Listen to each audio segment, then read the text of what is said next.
মুর্শিদাবাদের হিন্দুদের ওপর অত্যাচারের বিরুদ্ধে শিয়ালদা থেকে ধর্মতলা পর্যন্ত মিছিল করা হয়। সেখানে উপস্থিত থাকেন বিজেপি নেতা তাপস রায়, অনেক সাধু সন্ন্যাসীরা।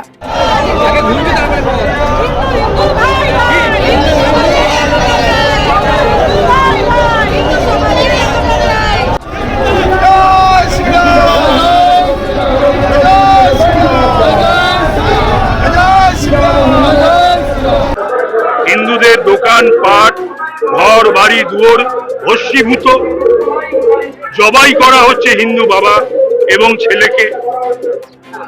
তাদের ক্যাম্পে গিয়ে থাকতে হচ্ছে, অন্য রাজ্যে আত্মীয় স্বজনের কাছে অথবা অন্য জেলায় ক্যাম্পে।